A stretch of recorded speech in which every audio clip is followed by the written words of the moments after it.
Challenging topic based on the sources you've shared with us. We're looking at the long, very complex history between Muslims and Jews. That's right. And specifically, these sources focus on, well, stark contrasts. Periods of refuge, genuine sanctuary, and then how that relationship broke down into the conflict we see documented later on. It's a huge time for Over a millennium, yeah. We're tracing this narrative, looking at key moments where things came together, protection was offered, and then, well, how things diverged. Yeah. Mostly centered around Jerusalem and the surrounding areas. So our mission today is pretty clear. We need to unpack the historical story presented in these sources. It really hinges on this foundational contrast, doesn't it? It does. It starts with detailing severe Jewish persecution historically, then highlights the sanctuary they found under early Muslim rule and later Ottoman rule. And then it shifts, right? With the rise of Zionism, external powers getting involved. Exactly. And that shift, according to these materials, leads directly into the intense conflict they document. The core argument, really, or the grievance articulated here, is this idea that the centuries was ultimately violated by those who had received it. Okay, that's a heavy framing. Let's trace how the sources build that case. Where do we start? We start way back, long before the 20th century conflicts everyone knows about.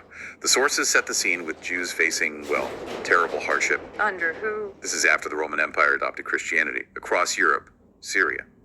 Life became incredibly difficult for Jewish communities. Sources talk about real cruelty, humiliation, being forced from their homes, even systematic murder. So just constant persecution. Pretty much. It wasn't sustainable. So the logical next step, as the sources point out, was migration. Fleeing towards safety. Exactly. Towards areas under Muslim governance. That's where they could find relative peace and survive. This is key. It establishes that initial dynamic. Muslims providing sanctuary. And this dynamic gets cemented really early on, doesn't it, with the conquest of Jerusalem? 15 Hijri, which is about 637 CE. A pivotal moment. The sources make a big point that under the previous Christian control, Jews were actually banned entirely from entering Jerusalem. Banned from their holy city. Completely.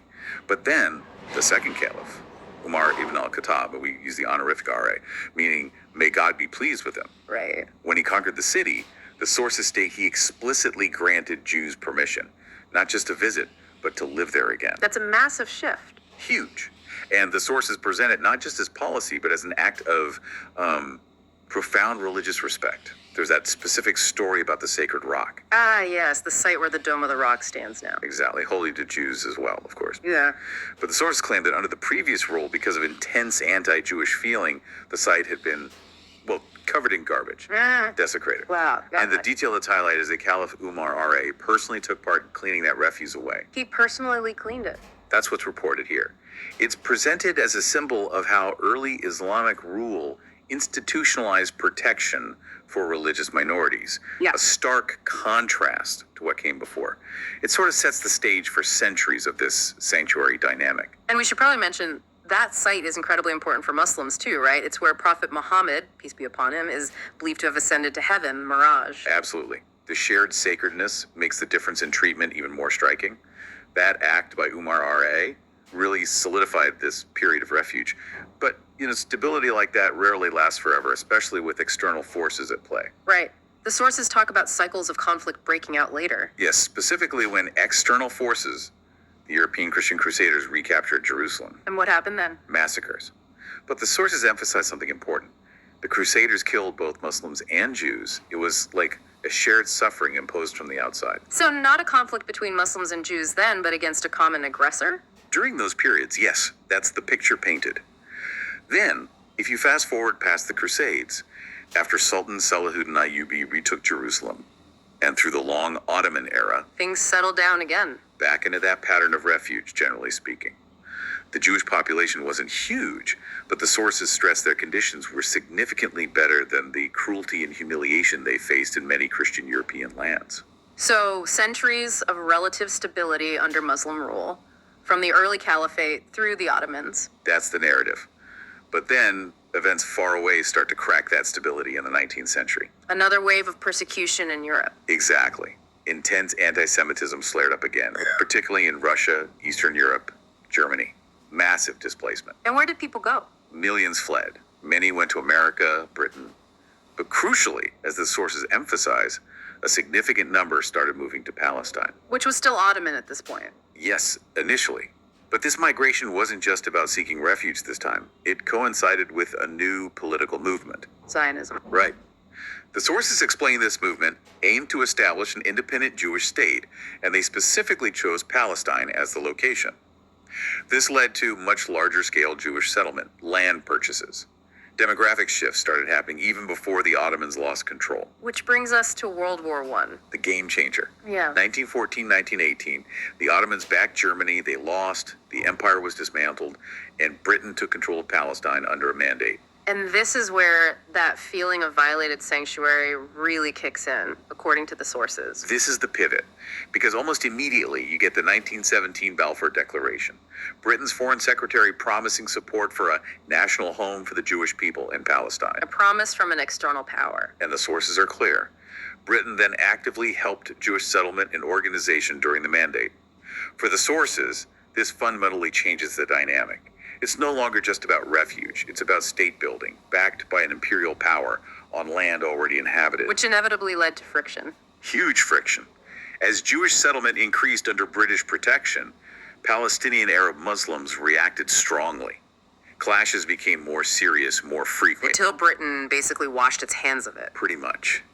They couldn't handle the escalating violence, so they referred the whole issue to the newly formed United Nations. Leading to the 1947 UN partition plan. Correct. The UN proposed splitting Palestine. A Jewish state, Israel, in the western part where most of the recent Jewish settlement had occurred. A Palestinian Arab Muslim state in the eastern part.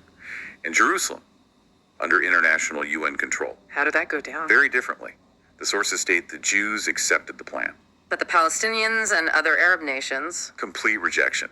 The sources say they saw it as legitimizing the establishment of a Jewish state on what they considered their land, essentially validating the outcome of the externally backed settlement. And the immediate result was war. Immediate. Israel declared statehood, May 14th, 1948. War broke out instantly with neighboring Arab states. Those conflicts basically continued on and off right up to 1967. And the outcome of those wars. Major territorial changes. Israel took control of West Jerusalem, plus other areas designated for the Arab state. The rest of Palestine was occupied by Egypt and Jordan, mostly. East Jerusalem, importantly, including Al-Aqsa Mosque and the Haram al-Sharif. The Temple Mount area. Yes, that remained under Jordanian control. Until 1967. Until the Six-Day War in 1967, when Israel captured East Jerusalem, the West Bank, Gaza, the Golan Heights, and Sinai. This consolidated Israeli control over the entire area, including all of Jerusalem. Okay, so that brings us closer to the present. How do these sources frame the ongoing situation, the long-term implications, especially this core grievance about refuge being violated? Well, the narrative lands heavily on this point. The sources consistently assert that the land was and remains illegally occupied. And they frame it specifically as a violation of the historical sanctuary offered by Muslims to Jews when they faced persecution elsewhere. It's presented as a deep betrayal. And how do they describe the more recent conflict? The material you were given mentions 2024 specifically. Yes, it does. After outlining the major wars, it talks about continuous sort of lower level conflict. Then it makes a very strong, very specific claim about 2024. Okay, and what is that claim? We need to be clear this is coming directly from the source material. Absolutely. The source asserts that in 2024, Jews came out openly and engaged in what it calls open terrorism. It explicitly claims this resulted in the public killing of innocent children and women. The text states the fighting is ongoing and is driven solely by attempts at illegal occupation. Again, this is the assertion presented in the material provided to us. A very direct and serious accusation from the source material. And does it offer any conclusion or prediction? It ends with a definitive statement, a prophecy really. Which is? It concludes by stating that inshallah, God willing, Jews will inevitably meet their demise in the near future. That's presented as the ultimate outcome, the historical reckoning, as the source sees it, for the conflict and the perceived violation of refuge. Wow, okay. That's a powerful and a stark conclusion from the source material. It is. It concludes the narrative arc that started with sanctuary and ends with this judgment. So if we step back and look at the whole journey presented in these sources, it's quite something. We've gone from Caliph Umar R.A. offering protection, cleaning the sacred rock, centuries of relative safety under Ottoman rule, to the Balfour Declaration, the rise of Zionism, partition, war, occupation, and finally, these intense claims about recent events and a prophecy of destruction. The core contrast that the sources hammer home is that dramatic shift. From providing refuge when Jews faced hostility in Europe to what the sources describe as a state of open conflict rooted in illegal occupation and a betrayal of that historical sanctuary. It's fascinating how different historical moments are used as catalysts in this narrative. You have this profound act of religious respect by Caliph Umar. Right, claiming the wrong. And then, centuries later, a political document, the Balfour Declaration, completely changing the trajectory according to these sources. Two very different kinds of interventions separated by centuries, both presented as having massive consequences. So, maybe a final thought for you, the listener, to mull over, based purely on the narrative within these sources we've unpacked. Which historical element ultimately proved more potent in shaping this story, as told here? Was it that initial spirit of protection and refuge established so early on? Or was it the later drive for national self-determination, fueled by persecution elsewhere, and crucially, backed by external geopolitical forces? That's the tension at the heart of this material, isn't it? Something to really think about.